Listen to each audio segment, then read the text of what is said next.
It's been 6 months since our last tour.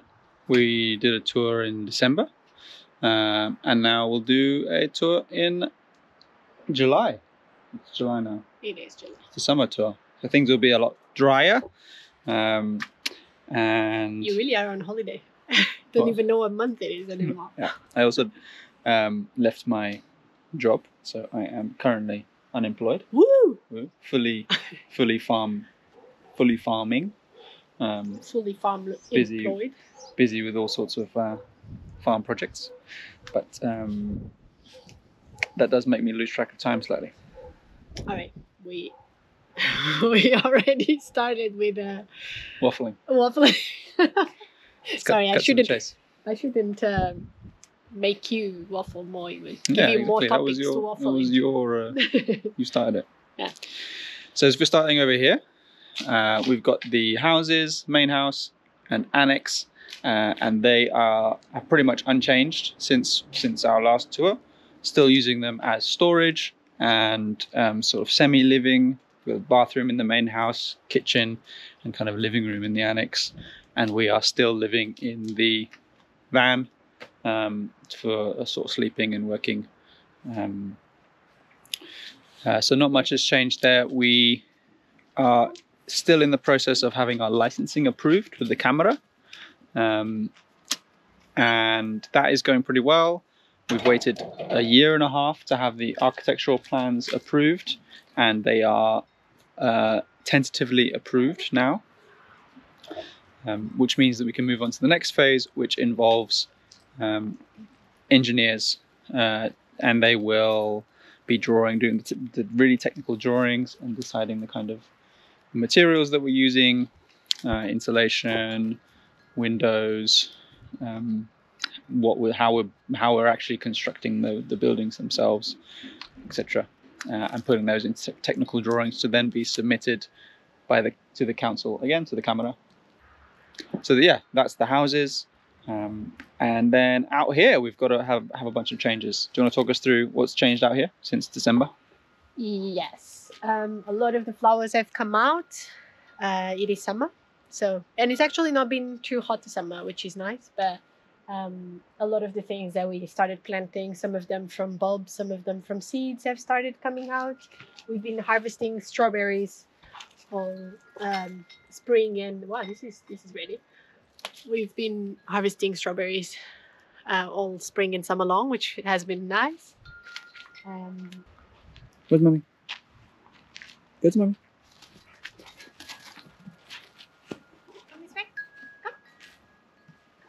Otta is 1 year old, and she is, in some ways, amazing and the best dog in the world, and in other ways, still very annoying. He's making you look bad. Not allowed to chew this. This is eucalyptus, but you really want it. Yeah. You want to chew? There's lots of other sticks you can chew. Go get it. She's getting zoomies right now as well. Yeah, zoomies. And then this year in our veg beds, we have tried sweet potatoes for the first time. Haven't harvested them yet. They just have a lot of leaves. So we'll see how they do. It might be a bit overcrowded for these small buckets, but we'll see. And then here we have different variety of pumpkins. We've harvested one pumpkin, and we've had some. This one's looking really good. We've had some that have gotten bottom rot, so I don't think the soil is good enough still, but I think it will improve over time, hopefully. Planted dill as well, or some seeds of dill, and it came out, which is nice. There's some, what's the name? The white broccoli? Cauliflower. Some cauliflower and okra. That's very exciting. Actually, come see this side. This one. This is okra, and actually this one is probably ready to harvest because you actually eat it when it's still, how do you say? Unripe. Unripe. That's the word. But it doesn't cut that easily. Get the scissors. So we go get the scissors. What the? There's also been some cat activity at our veg beds, so Otter is very, very curious about All the the veg smells. beds these days. Whew. Okay, okra. One strawberry, one okra. Yeah, Feast! feast. Yeah. I've also planted lots of nasturtiums next to the beds. They say it's good for as a sacrificial plant because all the aphids will come to them, prefer them, and leave our vegetables alone, which would be nice. We appreciate your sacrifice. Yes. Oh, there's also something to harvest here. We shall harvest a little courgette. They're nice when they're young. Here it is. Our little courgette, which is a bit white on this side, has a nice sun there. Nice. Yeah, but it looks good. These courgettes, actually, they're my second one of this year. It's funny how the weather, I guess the weather affected a lot, the conditions, because this year I've gotten much more mildew on courgettes, and the grapes are doing really well by contrast. So last year we had a lot of mildew in the grapes. This year they're looking really good, and we might actually be able to eat quite a lot more grapes than last year, which we lost a lot. This is also an exciting addition. First time we're growing. This is a watermelon, but actually it's a black watermelon, and I guess that's why it has a little black spot there. Not bad. I have no idea. It might be. I don't know. It's been there since day one. It feels like a little. Don't break it. I don't know if something already injected into it and a little speckle came out, but maybe it is black inside. Who knows? We'll find out. We also built these shade roofs because things have been getting really hot. It is now July, as we established, and things, especially last summer, it got very hot in July and August. So we wanted to build these shade roofs for some of the vegetable beds. And it's done really well. Like the vegetables underneath here, the kind of more delicate vegetables are very green and lush, and they're really enjoying the extra shade. Look at this beauty. What is it? It's a leek flower. Wow. Yeah. There's another one coming up here. Yeah, we should probably harvest that one. I wanted to have one to see what the flower looks like and potentially harvest some seeds. And this one has finally blossomed, I guess. Nice. Yeah. We also have corn, padron peppers, red peppers, lots of different types of tomatoes, which did less good than last year, maybe because it's not as hot, which the other plants are loving. But we've also had a lot of wind, so maybe that blew the tomatoes. I mean, you can see that how wonky that thing is. Wonky. How wonky that thing is. Let me repeat that.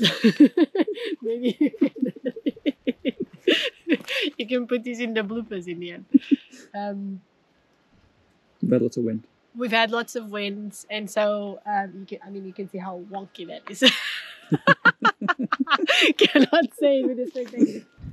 Good one.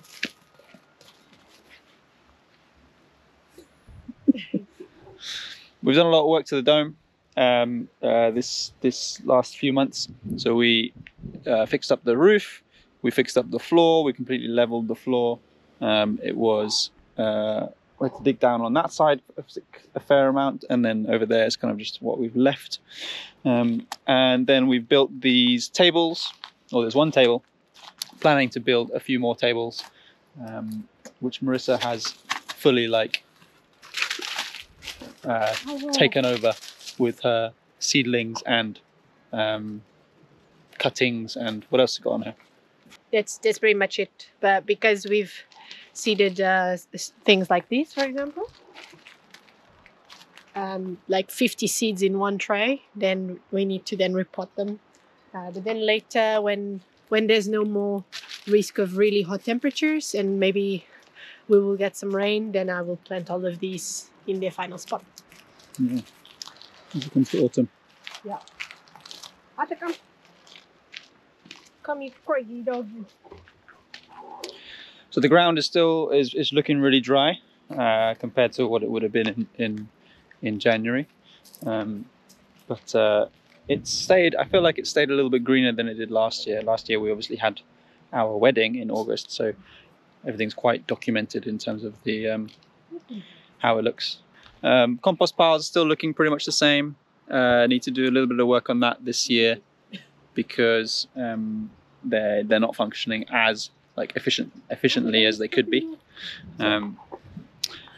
So yeah, trying to improve that, maybe make them into smaller bins. But that's a job for a less hot day.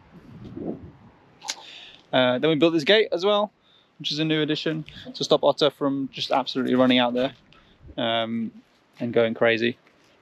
Otter, come over there. Come. Sit. Good sit. Can you stay?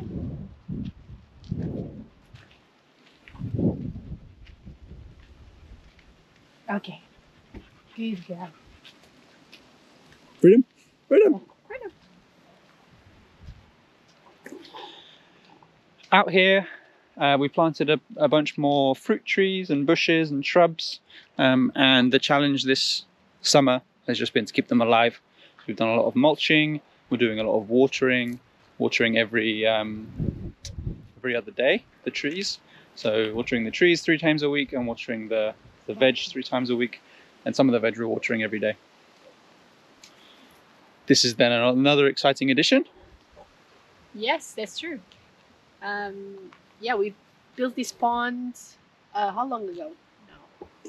No. 2 months, maybe. 2 months, 3 months. Yeah. Yeah, and it's doing really well actually. It was kind of an experiment to see how water would behave here and if it would evaporate very quickly or not, how the plants would do. Aquatic plants is a whole other game. And it was really murky in the beginning. It had lots of mosquito larvae as well floating around. So we decided to get some fish, and also I think once we added this guy, the lily pads, the water has really cleared. You can see even the bottom, the fish lying at the end as well. And the pond is a sort of test to see how water and water plants behave in this in our location and in our environment, because we're thinking about having a much bigger kind of pond slash lake slash rainwater capture area, potentially digging that or creating that before it starts raining again this year. So part of this summer, part of the work we're going to do this summer, as well as thinking about things like swales, which are a type of passive water collection or retention system. Because as you can see, the ground is very dry, and we want to see if we can improve the soil as much as possible. Also, our borehole has dried up. Yeah. Or, I mean, we suspect it has, or maybe it's just a lot of sludge that has built up. So it is definitely not giving as much water as it did last year. So hopefully these techniques help to keep the water so that you have to water less, but it will also hopefully regenerate the water table around our land. So that'll be a big project to come soon. Yeah, it needs lots of planning. And lots of thinking in terms of how the water flows in general with the contours of the land. But yeah, we're excited about that one. So another thing that we've introduced this year to do with the watering is these like DIY drip irrigation jerry can things. Essentially, it's just a jerry can that we've drilled a hole in the bottom and introduced this like drip feed emitter, and then you can kind of adjust the quantity of water that's coming out there, and then you can see there it's kind of dripping, and then you just shove that underneath the mulch and it feeds the tree slowly over the week, and that's essentially just to help us with watering and save time with watering, so that we don't have to come out here every 3 times a week. We can only fill this once a week. So yeah, we've got those jerry cans set up on all the trees that are the furthest away from the land or from the house. So we fill that up once once a week, and then it slowly drips throughout the week. So in the forest, not much has changed since January. From our perspective, like, we haven't changed anything ourselves. We did the big land clearing at the end of the year, the beginning of last year. We've planted a couple of trees, like this is a pecan nut tree. It's doing really well. Also using one of the jerry can kind of watering systems. But other than that, the only thing that's changed is that the eucalyptus has grown back with a vengeance. So you can see behind me there's this wall of light blue green, which is essentially the eucalyptus stumps that we cut off. We cut off the trees, and they just come back in these shoots, come back as a kind of big bush, and then presumably a lot of the shoots kind of die off, and then the main stems kind of stay. But the plan for us is to keep coming in here and just chopping back the new growth, and hopefully over time that discourages the tree at all from coming back, or it will just eventually die off. We're also thinking about doing other things like actually removing the stumps, or getting a stump grinder, or digging them out, or putting sort of substances in there like Epsom salts, which is, we've been told, kind of helps get rid of them.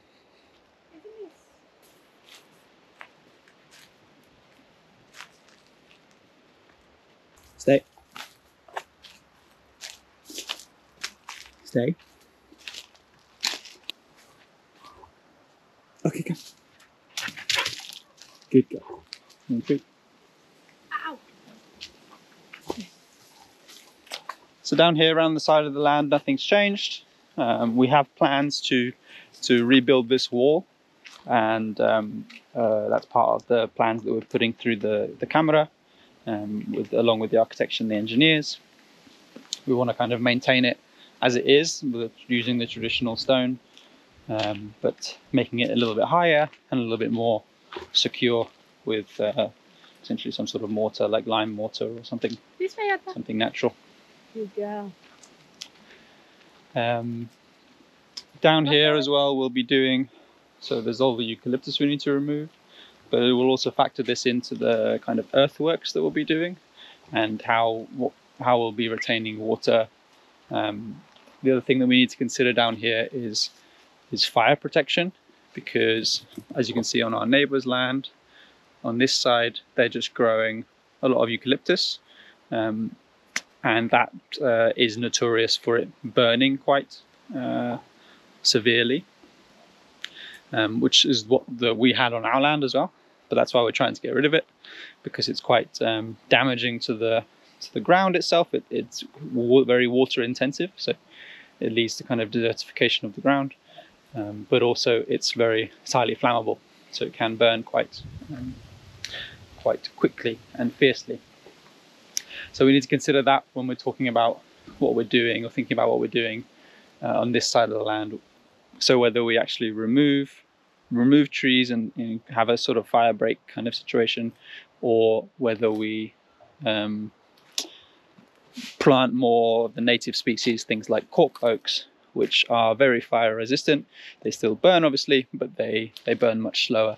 Some of these really old corks that we have here in our forest have got signs of burning on them, on the bark. It's got this kind of charred black scars on it, basically burn scars, burn wounds, which suggests that they have been through a fire, because we know there has been a fire in this area in the past. 30 years ago. 30 years ago, yeah. But that shows that they burned in the fire, but the trees themselves still survived and still carried on growing. Whereas something like eucalyptus just completely burns down and accelerates the fire. So over here, we've also got loads of this eucalyptus bushes coming up, which we need to kind of tackle. But then we've got dotted around a few other trees that we've planted, some more nuts, macadamia and chestnut, and almonds. So yeah, lots of changes. Lots of things that have moved, feels like they've moved very quickly. and other things that feel like they're moving very slowly. But it's all very satisfying because each step we make, each improvement we make, is a step closer to what we're dreaming about. And yeah, we're really enjoying the process. So yeah, watch this space, see how it improves, see how it changes. We'll see next summer if we have some swales or ponds in place already, and we can see how that affects the growth next year throughout the hotter months, and potentially in the next tour, which will be in 6 months' time, we might be starting to build the house, or start renovating already. So that's pretty exciting. But yeah, thanks for watching. Tune in to the next one, and we'll see how things have evolved.